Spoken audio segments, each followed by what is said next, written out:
Continuando o nosso estudo sobre as biomoléculas, agora a gente vai discutir um pouco sobre os lipídios, que formam reservas nutrientes e compõem a estrutura das membranas.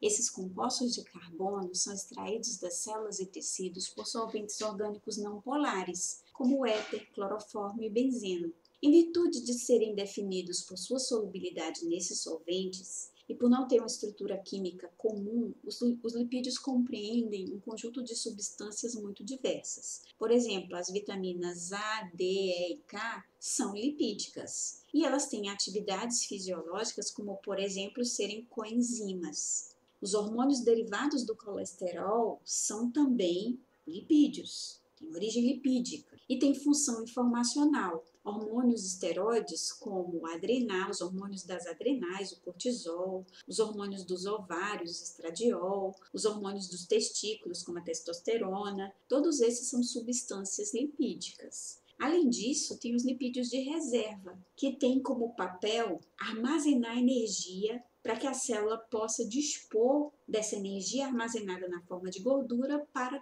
realizar trabalho, para produzir ATP. Então, os triglicerídeos, que contêm ácidos graxos saturados, são sólidos ou semissólidos à temperatura ambiente, e são chamados de gordura, são as fontes de energia mais ricas das células animais. Nas plantas, a maioria dos triglicerídeos são líquidos em temperatura ambiente e são também conhecidos como óleo. Então, aqui a gente tem o exemplo dos depósitos de triglicerídeos de reserva no tecido abaixo da epiderme. Então, a gente tem aqui no tecido adiposo as reservas energéticas aqui armazenadas na forma de gotículas de gorduras, nessas camadas aqui onde as células contêm grandes quantidades de gordura nas formas de triacilgliceróis. Por que triacilgliceróis ou triglicerídeos? Por que essas gorduras neutras são chamadas de triglicerídeos? Porque elas são formadas de glicerol, que é esse álcool aqui que tem hidroxilas. Esse álcool aqui, ele é oxidado. Aqui a gente tem a saída de moléculas de água e a formação dos triglicerídeos pela ligação de ácidos graxos, 3 ácidos graxos de cadeias hidrocarbonadas longas, à molécula de glicerol formando os triglicerídeos, esses lipídios de reserva. E onde está a energia armazenada nesses triglicerídeos? Armazenadas nas cadeias hidrocarbonadas dos ácidos graxos. Então, os triglicerídeos, eles são essas reservas energéticas, mas só isso, é só para isso, é só essa função dos triglicerídeos? Será que os triglicerídeos têm outra função?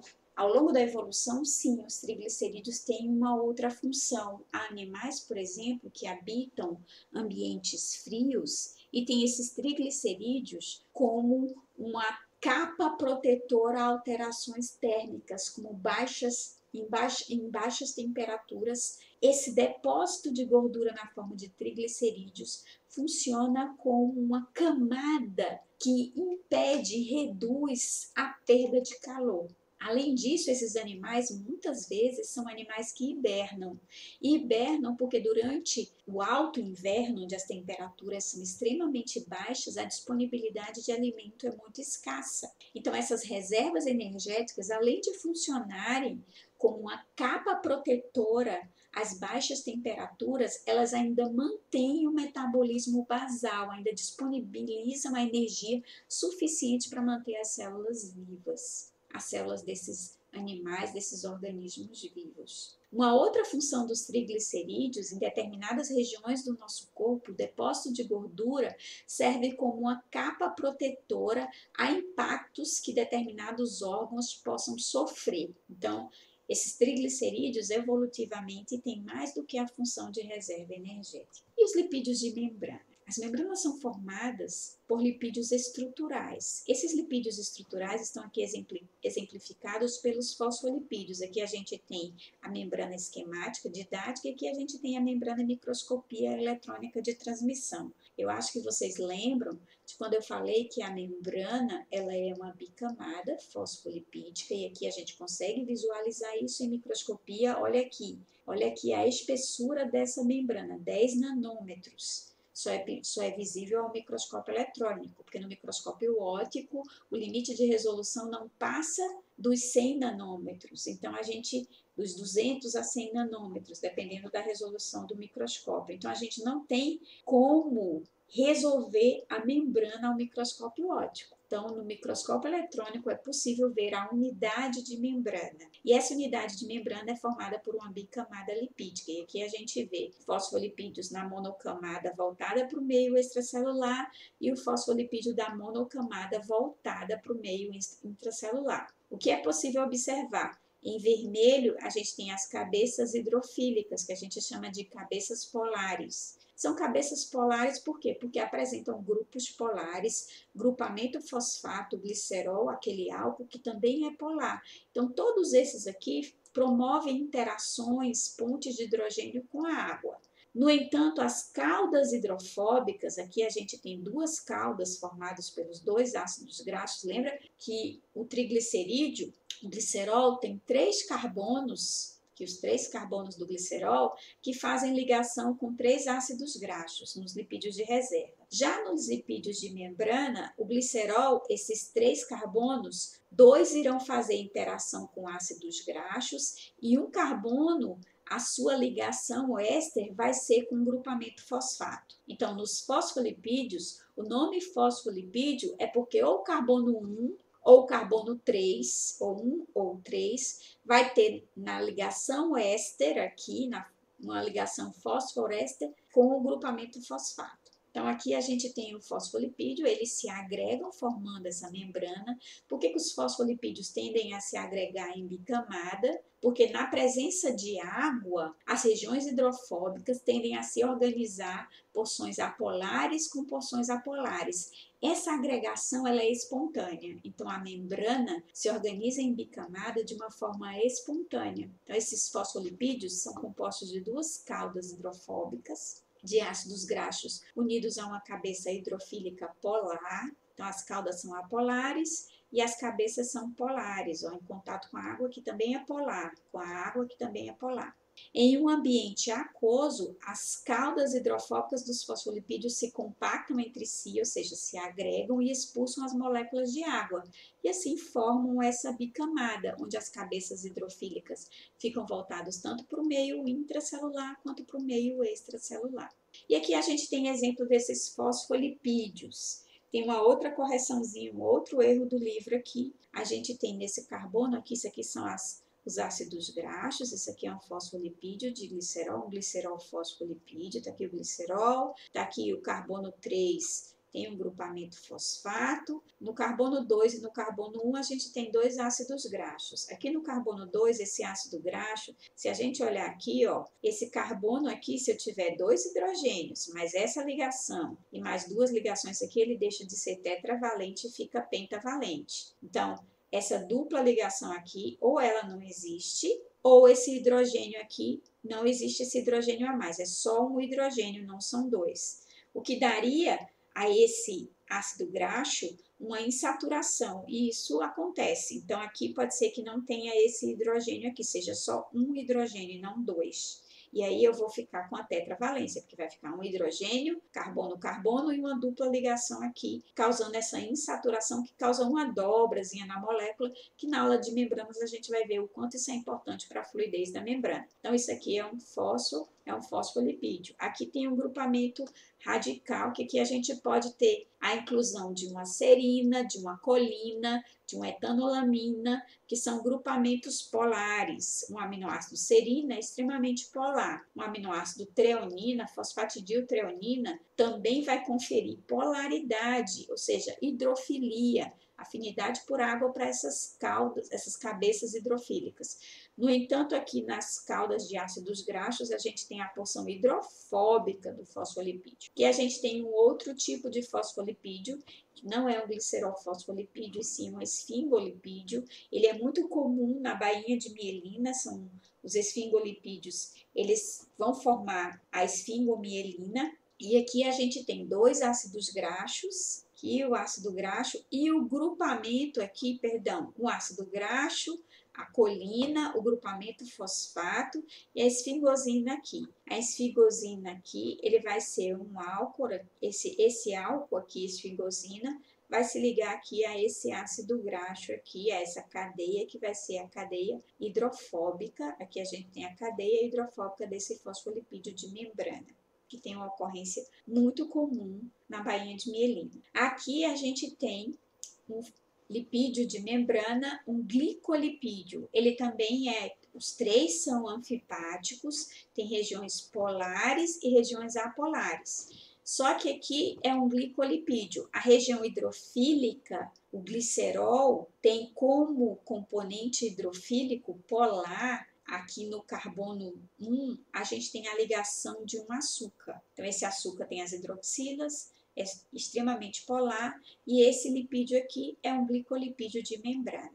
Então, ele vai ter a função de ser lipídio polar, que favorece a interação com as moléculas de água, mas ele também vai participar, por exemplo, da formação do glicocálix, do reconhecimento celular. Além dos fosfolipídios, dos esfingolipídios, dos glicerolipídios, a gente tem, dos glicolipídios, a gente tem o colesterol como componente da membrana. Então, se a gente olhar aqui a molécula de colesterol, o colesterol é formado por esse estradiol aqui, esse anel aqui, esse conjunto de anéis aqui, esses 4 anéis, composto por 15 carbonos, por uma região que é polar, causado por essa hidroxila aqui, que é polar, e por uma região extremamente hidrofóbica. Então, aqui, essa porção aqui é mais hidrofóbica do colesterol. Então, esse colesterol, ele é uma molécula de lipídio que ocorre na membrana, mas ele é uma molécula também anfipática, porque ele tem essa hidroxila aqui que permite com que parte do colesterol fique exposto tanto na superfície intracelular quanto na superfície extracelular. E como a gente já havia discutido na aula passada, o colesterol é um precursor, ou seja, ele é uma molécula que vai dar origem a hormônios esteroides. Se a gente olhar aqui, ó, essa estrutura aqui do esteroide, esse anel esteroide aqui com os quatro anéis esteroides aqui, está presente no colesterol e nos seus derivados. Se a gente olhar aqui para a testosterona, a gente tem aqui. Se a gente olhar para o estrógeno, o estradiol, a gente encontra aqui, ó, esses 4 anéis que compõem os hormônios ou as moléculas esteroidais. O que a gente observa de diferente? Aqui no colesterol, a gente tem essa região hidrofóbica aqui, bem visível aqui, formada por esses grupamentos metila. Já quando a gente olha para aqui para a testosterona, esse grupamento aqui ramificado foi substituído por uma hidroxila, e essa hidroxila aqui no carbono 3 foi substituído aqui, houve uma isomerização, foi substituído por um grupamento aqui por um oxigênio. Se a gente olhar para o estrogênio, a gente vai ver que ele é bem parecido aqui com a testosterona. A diferença é que essa hidroxila aqui, ela permanece aqui, só que a gente tem a remoção do grupamento metila, que isso faz com que ocorra um rearranjo aqui das ligações para complementação da valência desses carbonos aqui. Então, o estrogênio e a testosterona, essas pequenas modificações nessa região e nessa região vão gerar moléculas hormonais que vão ser reconhecidas por receptores diferentes. Então, o estrogênio vai ser reconhecido por um tipo de receptor de hormônio esteroide e a testosterona por outro tipo de receptor de hormônios esteroides, que vai causar respostas celulares diferentes. Então, são moléculas derivadas do colesterol que têm uma estrutura química semelhante, mas não igual. Essas pequenas variações na estrutura dessas moléculas repercute numa alteração enorme na resposta dessas células a esses hormônios. Então, a gente tem receptores para estrogênio e a gente tem receptores para testosterona. Então, em indivíduos do sexo masculino, a probabilidade de ter uma maior proporção de produção de testosterona e de receptores de testosterona para essa sinalização celular. Em indivíduos do sexo feminino, a proporção de produção de estrogênio é maior e, consequentemente, de receptores para a sinalização de estrógeno também é maior em indivíduos do sexo feminino. Então, nós vamos produzir testosterona também? Vamos, só que a testosterona vai ser em menor quantidade, vai ser reconhecida por menor número de receptores, e a resposta celular é outra, porque a proporção desses hormônios é que gera a resposta da regulação gênica e a resposta da sinalização celular que esses hormônios provocam. Se a gente olhar aqui para a membrana, só para mostrar onde está o colesterol na membrana, né? Que a gente viu onde estavam os fosfolipídios, aí dá a impressão que a membrana é formada só por fosfolipídios. Mas aí agora a gente vai olhar para a membrana e vai ver os fosfolipídios, vai ver o colesterol e ainda vamos ver as proteínas nessa membrana. Então aqui a gente tem a membrana e a gente tem a bicamada fosfolipídica com proteínas transmembrana. Proteínas essas que umas são proteínas em forma de hélice, mas que tem uma região intracelular e também uma região extracelular. Essa região extracelular, ela geralmente é glicosilada, tem resíduos de açúcar nas glicoproteínas. A gente tem essas proteínas com porções hidrofílicas, dentro da bicamada lipídica em contato com as caudas hidrofóbicas dos fosfolipídios, porções hidrofóbicas, e do lado de fora da célula também porções hidrofílicas. Quando a gente olha aqui para o colesterol, a gente vê que o colesterol está com seus anéis esteroides mergulhados aqui dentro da bicamada lipídica, porque eles são hidrofóbicos, mas se a gente lembrar, as hidroxilas estão aqui junto com as cabeças polares. Então, eu vou ter colesterol nas duas monocamadas e as hidroxilas vão estar aqui próximo das cabeças polares dos fosfolipídios. Aqui a gente também pode olhar proteínas transmembranas que servem de ancoragem para a membrana, tanto no citoesqueleto, ancora ao citoesqueleto, quanto ancora no meio extracelular, componentes da matriz extracelular. A gente tem aqui aquelas proteínas canais, ó, proteínas que servem para permeabilizar, por exemplo, íons, deixar passar íons que são insolúveis na bicamada lipídica. Tudo que for polar não passa na bicamada lipídica. Por quê? Porque as caudas hidrofóbicas não permitem o trânsito dessas moléculas. Para a passagem de algo que é hidrofílico, a gente tem esses canais ou proteínas carreadoras, proteínas que levam um soluto que seja insolúvel na bicamada lipídica de um lado da membrana para o outro. Isso é de forma seletiva, ou seja, leva de fora para a célula para o citoplasma ou leva do citoplasma para o meio extracelular. E essas proteínas canais, essas proteínas carreadoras, a gente vai ver na membrana que são específicas. E aqui em verde a gente tem os glicolipídios, ó, que são lipídios de membrana, que são glicosilados, ó, resíduos de açúcares aqui. Falando em açúcares, a gente vai terminar nossa aula falando do último polímero. Polissacarídeos são formados por monômeros, os monossacarídeos. Então, os monossacarídeos compõem polímeros. Os polissacarídeos ou carboidratos complexos, os monossacarídeos são carboidratos simples, os polissacarídeos são carboidratos complexos.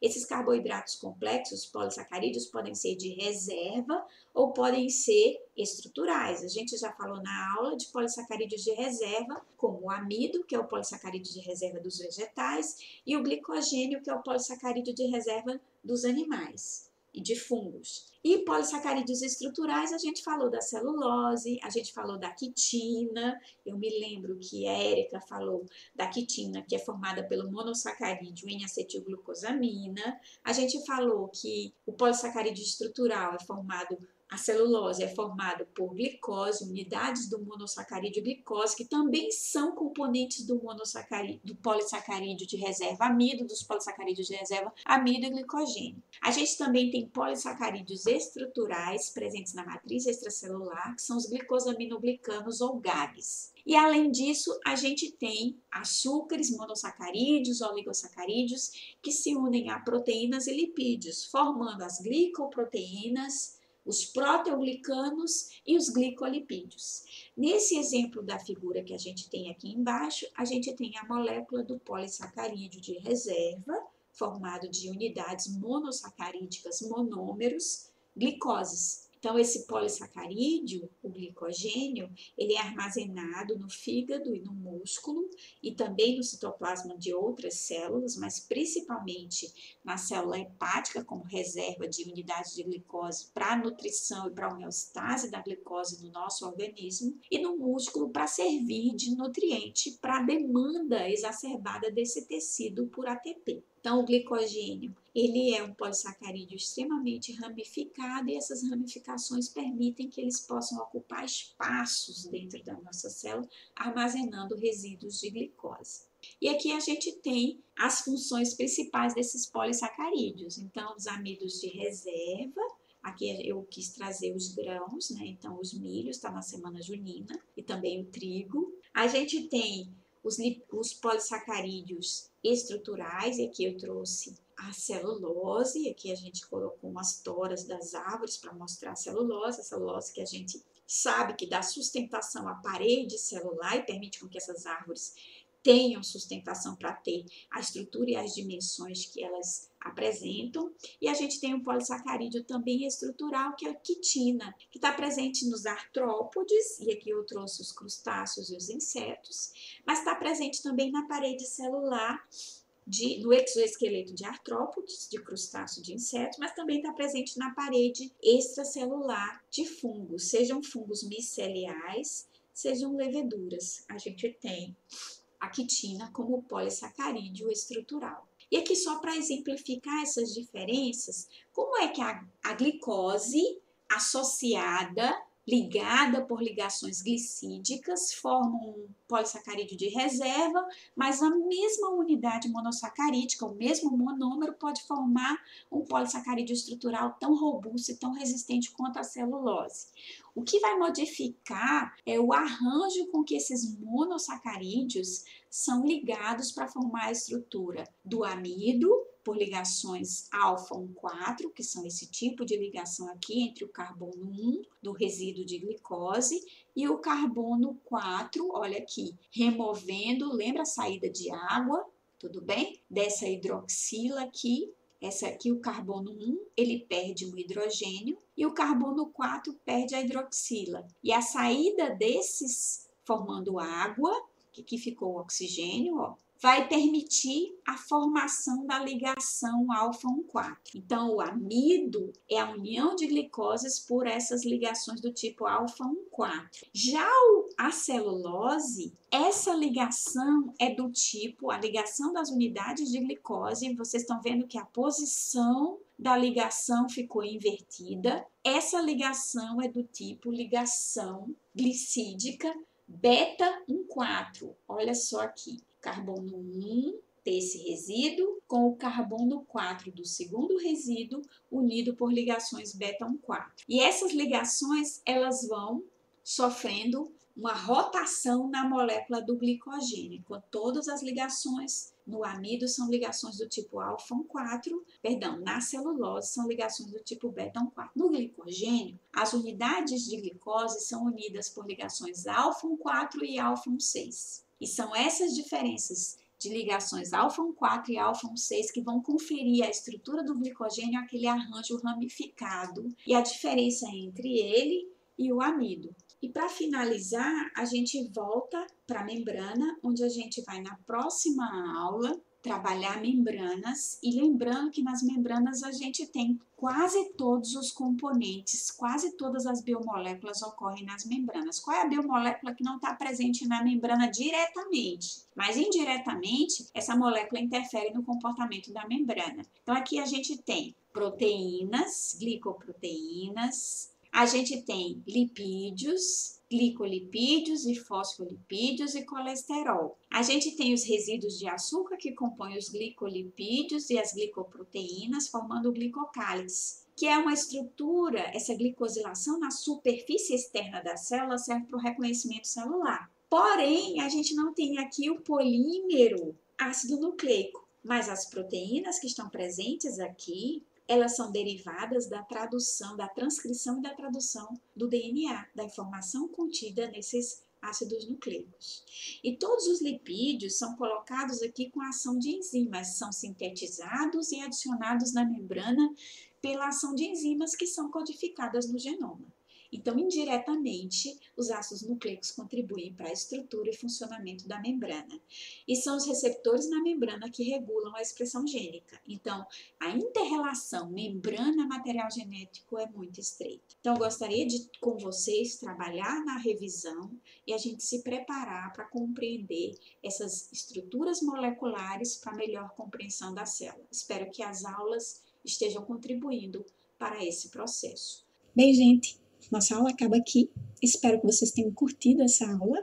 A bibliografia, quem procura acha na internet, é só buscar no Google, já que a gente no período remoto não tem acesso aos livros físicos. A gente pode comprar o livro físico, ele vai chegar na nossa casa, mas a gente pode também ver o acesso aos e-books. Então hoje algumas editoras fornecem até capítulos separados dos e-books. Então no Cigar eu vou colocar aqui também na descrição do vídeo, eu vou colocar quais foram os capítulos utilizados e vocês vão poder acessar essas referências bibliográficas e estudar para a nossa disciplina de Biologia Celular e Molecular. A gente se vê nas próximas aulas. Espero que vocês tenham curtido esse vídeo. Até mais!